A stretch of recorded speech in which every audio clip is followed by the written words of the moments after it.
ఒక ఊరిలో సంపూర్ణ అనే ఒక మహిళ ఉండేది. సంపూర్ణ భర్త పేరు విజయ్.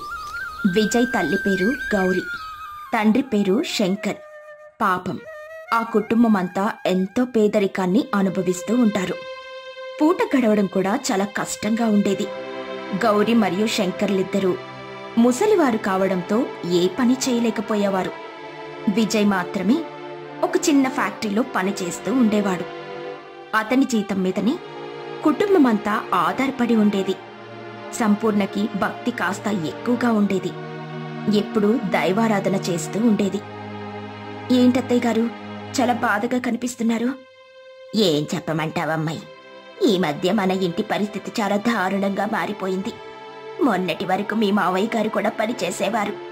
ఆయనకి ఆరోగ్యం బాగాలేక ఇంట్లోనే ఉంటున్నారిప్పుడు. కేవలం విజయ్ మాత్రమే పని చేస్తున్నాడు. అతని జీతంపైనే మనమంతా ఆధారపడాల్సి వస్తుంది. ఏం చేస్తాం అత్తయ్య గారు, కొన్నిసార్లు పరిస్థితులు ఇలానే ఉంటాయి.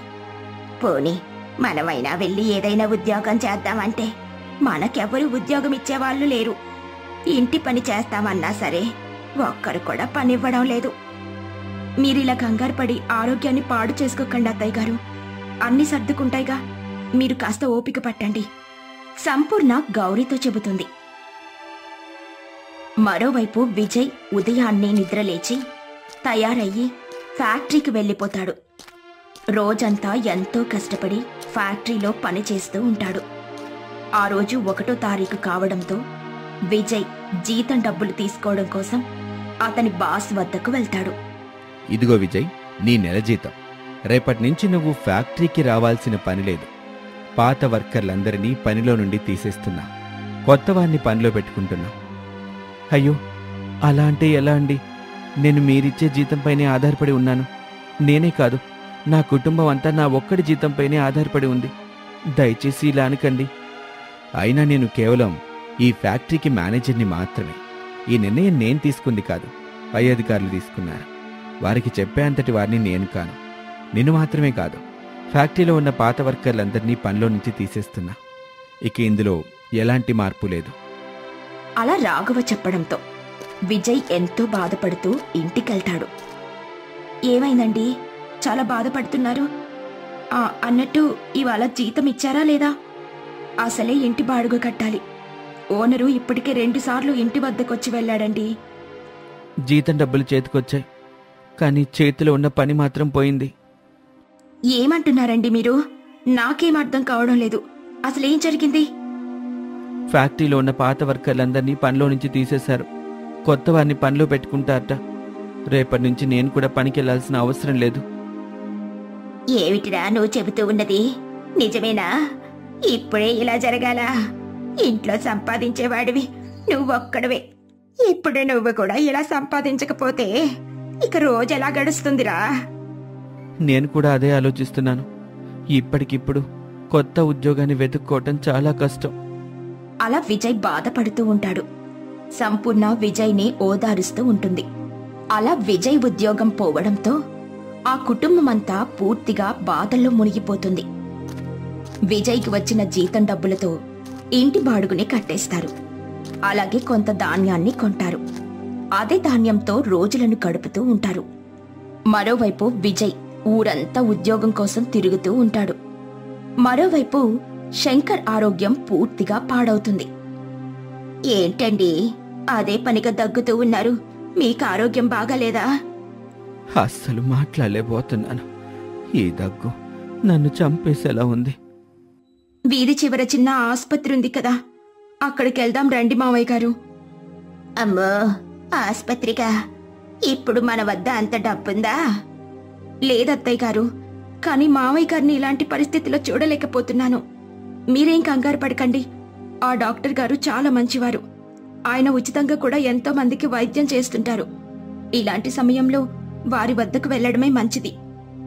అలా సంపూర్ణ గౌరీ మరియు శంకర్లను తీసుకుని ఆస్పత్రికి వెళ్తుంది. ఆస్పత్రిలో ఉన్న డాక్టర్ శంకర్కి పరీక్షలు చేస్తాడు. మీ మావయ్య గారు బాగా నీరసంగా ఉన్నారు. సరిగ్గా ఆహారం తీసుకుంటూ ఉన్నట్టుగా లేరాయన. అందుకే ఇలాంటి సమస్య వచ్చింది. మీరు మీ మామయ్య గారిని బాగా చూసుకోవాల్సి ఉంటుంది. 3 పూటలా మంచి ఆహారం పెట్టాలి. అప్పుడే నీరసం తగ్గి మనిషి కుదుటపడతాడు. అలా డాక్టర్ సంపూర్ణతో చెబుతాడు. అలా వారు ఆసుపత్రి నుండి బయటికొస్తారు.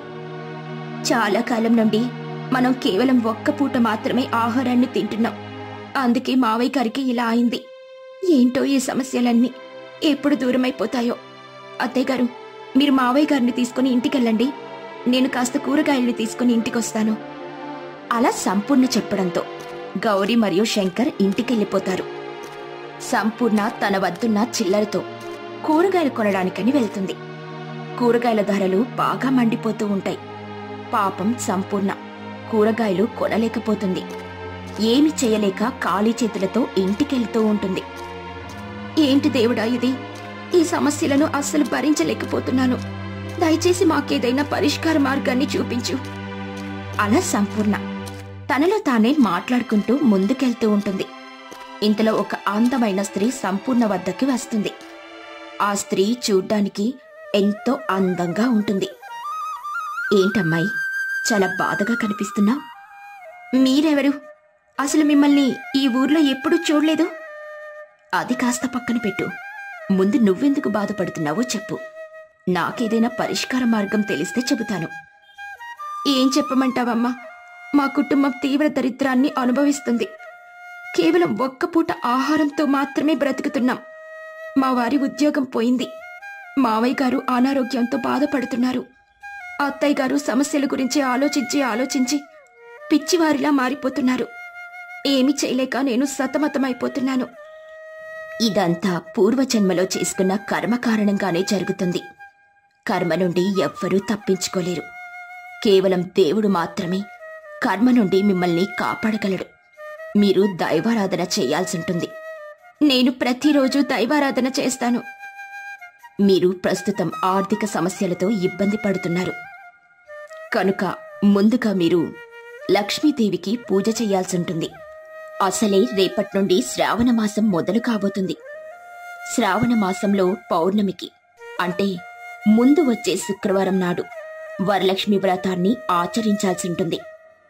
వరలక్ష్మి వ్రతం అంటే ఏంటి? పేరులోనే ఉంది. వరాలను కురిపించే లక్ష్మీదేవి యొక్క వ్రతమే వరలక్ష్మి వ్రతం. పూర్వం నీలానే ఒక పేద స్త్రీకి అమ్మవారు కలలో కనిపించి వ్రత విధానాన్ని తెలియజేశారు. అమ్మవారు చెప్పినట్టుగానే ఆ స్త్రీ వ్రతాన్ని ఆచరించింది. ఆచరించిన కొద్ది క్షణాల్లోనే ఆ స్త్రీ గొప్ప ధనవంతురాలిలా మారిపోయింది. నువ్వు కూడా వరలక్ష్మి వ్రతాన్ని ఆచరించాల్సింటుంది. పౌర్ణమి కంటే ముందు వచ్చే శుక్రవారం నాడున నువ్వు ఇంట్లో కలశాన్ని ఏర్పాటు చెయ్యాలి. కలశాన్ని లక్ష్మీదేవిలా భావించి పూజ చెయ్యాలి. ఆపై కనీసం 2 ముత్తైదవుల కన్నా వాయనాన్ని ఇవ్వాల్సింటుంది. నువ్వు ఈ ప్రక్రియని చేసి చూడు. అమ్మవారు నీకు మంచి చేస్తుంది అని చెప్పి ఆ స్త్రీ అక్కడి నుండి వెళ్ళిపోతుంది. సంపూర్ణ వరలక్ష్మి వ్రతాన్ని చెయ్యాలని నిర్ణయించు అనుకున్నట్టుగానే అత్తగారితో కూడా చెబుతుంది. గౌరీ కూడా అందుకొప్పుకుంటుంది. అలా శుక్రవారం రాణి వస్తుంది. సంపూర్ణ వద్ద కేవలం కొంత డబ్బు మాత్రమే ఉంటుంది. ఆ డబ్బుతో ఒక కొబ్బరికాయని, అలాగే కొన్ని తమలపాకులను, అలాగే కొన్ని పండ్లను కొంటుంది. కొబ్బరికాయ అలాగే తమలపాకులతో కలశాన్ని ఏర్పాటు చేస్తుంది.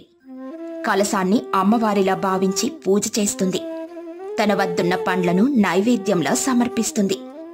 అమ్మా వరలక్ష్మీదేవి, నీకు సమర్పించడానికి ఈ పండు తప్ప ఏమీ లేదు. ప్రస్తుతం నేను ఎంతో కటిక దరిద్రంలో ఉన్నాను. నువ్వే నన్ను ఈ దరిద్రం నుండి బయటపడేయాలి అంటూ సంపూర్ణ అమ్మవారికి దండం పెట్టుకుంటుంది. కాని సంపూర్ణ ఇంటికి వాయినం తీసుకోవడానికి ఎవ్వరూ రారు. సంపూర్ణ ఒక వాయినాన్ని తన అత్తగారికివ్వగా ఇంకా తన వద్ద మరొక వాయినం మిగిలి ఉంటుంది.